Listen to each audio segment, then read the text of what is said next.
바이든 대통령 이야기인데 어제입니다. 어제 저녁에 이 보도가 나와서 저희가 어제 보도를 못 해드렸는데요. 태양광 패널 생산을 앞당기기 위해서 국방생산법을 발동해 비난을 받고 있다. 뉴욕포스트가 이런 보도를 내놓았습니다. 반면에 재생에너지를 옹호하는 사람들은 바이든이 이 태양광 패널 부품을 포함한 청정에너지 기술의 국내 생산을 가속화하기 위해서 이 법을 발동하는 것이라는 백악관 측의 발표에 아주 환호하는 그런 모습을 보여주고 있다. 그러니까 친환경파하고 그다음에 에너지 독립파하고 지금 이제 서로 기분이 안 좋은 그런 상황이 되는 거죠. 바이든은 똑같은 행동을 했습니다만은 보는 각도에 따라서 이렇게 다르게 반응이 나올 수밖에 없습니다. 친환경론자들은 바이든의 이번 조치가 진정한 미국의 에너지 독립을 앞당길 것이다 라고까지 이야기를 합니다. 저희가 볼 때는 구라 그만 쳐라 라고 이야기하고 싶은 내용이죠. 사실 뭐 태양광 에너지 이거 쫙 만든다고 지별판 열심히 만든다고 에너지 독립으로 해결될 것 같으면 그러면 진작에 저희도 옹호하고 박수 쳐쳐 보냈을 겁니다. 그런데 현실이 그렇지 않다라는 것을 저희가 잘 알고 있습니다.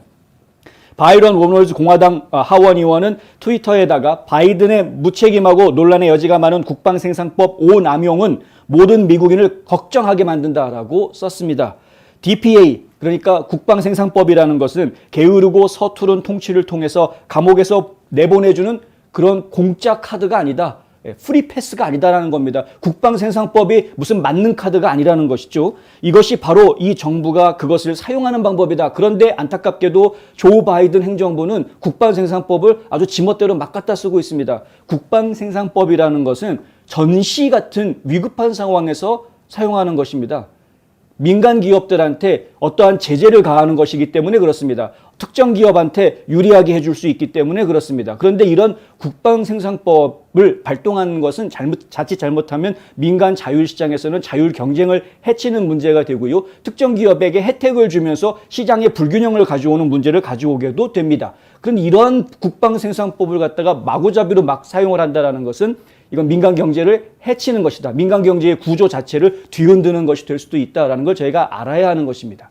그런데 조 바이든 대통령 행정부는 도대체가 무슨 생각을 가지고 있는지 모르겠는데 이 태양열 지별판을 열심히 생산하는 이 패널 만드는 게 뭐 그렇게 위급하고 대단한 일이어서 이거를 생산하는데 좀 더 생산을 더 증산하기 위해서 국방생산법을 동원하겠다. 아니 얼마 전에는 해외에서 분유 수입해 오는 걸 국방생산법을 동원해가지고 뭐 공군 수송기에다가 분유를 실어 날아오게 하질 않나? 하여튼 좀 이상하게 움직이고 있습니다. 이게 뭔지 모르겠습니다. 무슨 생각으로 이렇게 하는 것인지. 크리스 스튜어트 하원 의원은 유타주의 공화당 하원 의원인데요.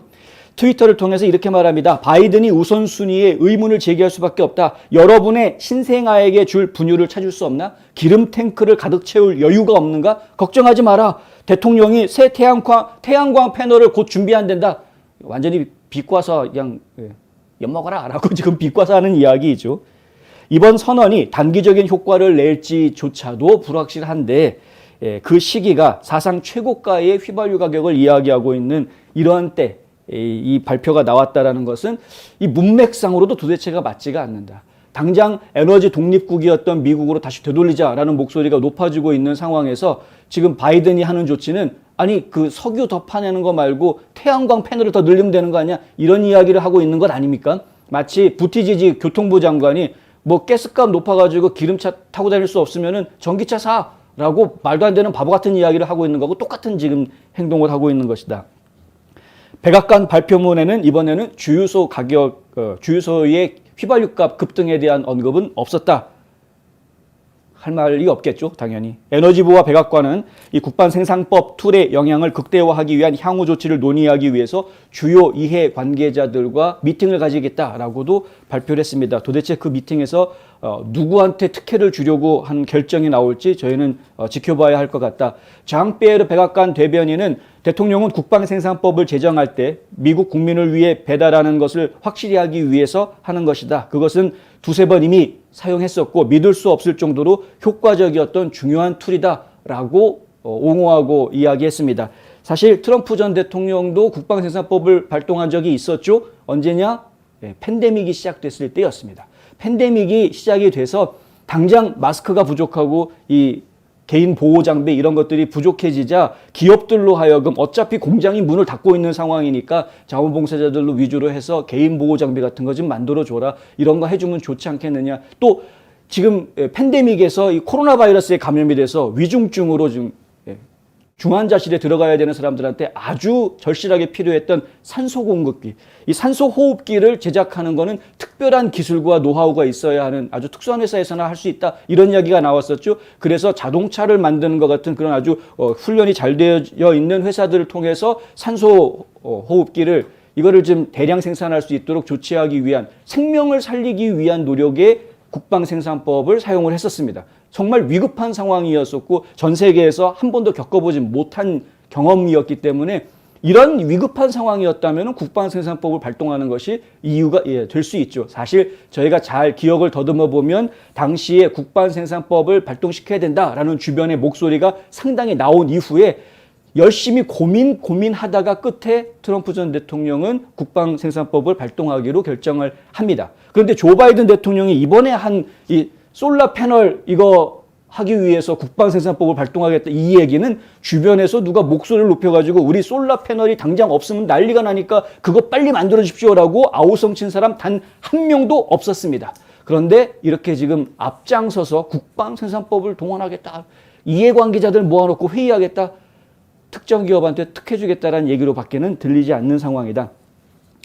제가 이러한 부분들은 정말 두 눈 부릅뜨고 진짜로 어떻게 이 일들을 하고 있는 것인지 국가의 권력을 쥐고 있는 사람이 자기의 권한을 가지고 어떻게 마구 부려대고 있는지 이게 권력 남용이라고 봐야 되는데요. 이러한 부분들은 제가 두 눈 부릅뜨고 지켜봐야 하겠다. 2020년 민주당 대선 후보 경선에 출마했던 억만장자 투자자 톰 스타이어는 트위터에다가 바이든이 DPA, 이 국방생산법을 발동하는 것을 보게 돼 기쁘다. 청정 에너지를 대표해서 기쁘다라는 이야기를 합니다. 이 계획은 미국의 제조업에 박차를 가하고 태양광 혁신을 가속화하면서 좋은 일자리를 창출할 것이다. 중요한 한 걸음을 내디딘 거다라고 평가를 하고 있습니다. 그러니까 이거를 지금 반기는 사업가들이 지금 따로 있는 겁니다. 그러니까 그들을 위한 카드를 지금 꺼내 들었다. 그들만을 위한 정치를 하는 이 급진좌파들 저희가 꼭 기억해야 되겠다 하는 이야기죠.